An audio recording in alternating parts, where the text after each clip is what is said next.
बिल्कुल। तो ये अभी अभी जो क्या कहते हैं, स्टीव जॉब की पत्नी आई थी अमेरिका से, हम्म, यहाँ पर क्या कहते हैं कुंभ में।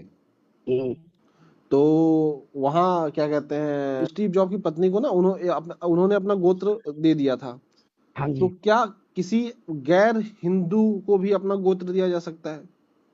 देखिए, आज वर्तमान में हिंदू, मुस्लिम, सिख, ईसाई, जैन, बौद्ध एक अलग विषय है। बात समझ रहे हैं ना? जी। प्राचीन परंपरा में आर्य थे सब, हिंदू थे ही शब्द नहीं। पहले तो ये समझ लीजिए, अब मैं थोड़ा और डीपली में जा रहा हूँ। हम्म। आर्यावर्ते जम्बूद्वीपे भरतखंडे, आज हम्म। भी इस देश का नाम आर्यवर्त देश है। हम्म। आर्य लोग थे। आर्य का अर्थ होता है सज्जन से, अच्छा। सीधा सरल। तो जैसे जैसे कैलासानंद गिरी है ना, कैलासानंद गिरी। हाँ, मैं खूब जान रहा हूँ अच्छी हाँ तरह हाँ, से। वो निरंजनी अखाड़ा वाले।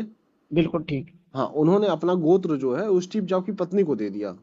बिल्कुल। तो क्या वह गैर हिंदू को भी अपना गोत्र दिया जा सकता है? देखिए, मानव मात्रा वेद के अनुसार मनुष्य है। हाँ। वहां पर कोई ईसाई, जैन, बौद्ध का कोई प्रकरण नहीं है वेदों के अनुसार। ओके।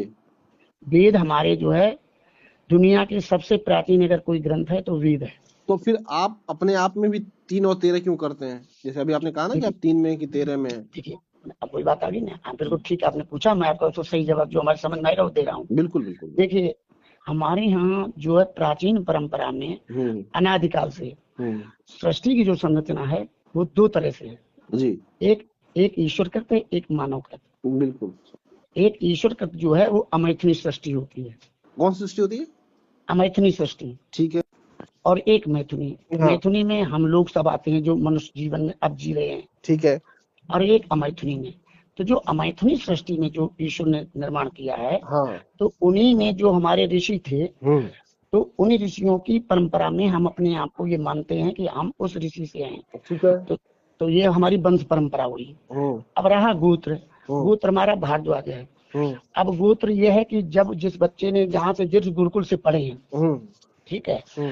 क्योंकि हम फिर अगर एक ही गुरु के हम्म। संतान से शादी करते हैं तो हम गुरुभाई हो जाते हैं। हम्म। तो गुरुभाई होना का निषेध है हम्म। हमारे, ऐसा धर्मशास्त्रों में उल्लेख है इस तरह का। हम्म। और आज भी जब बेटी का जब पाण ग्रहण संस्कार होता है किसी अन्य बेटी के साथ, हम्म। तो मूल विषय आता है शाखोच्चारण। हम्म।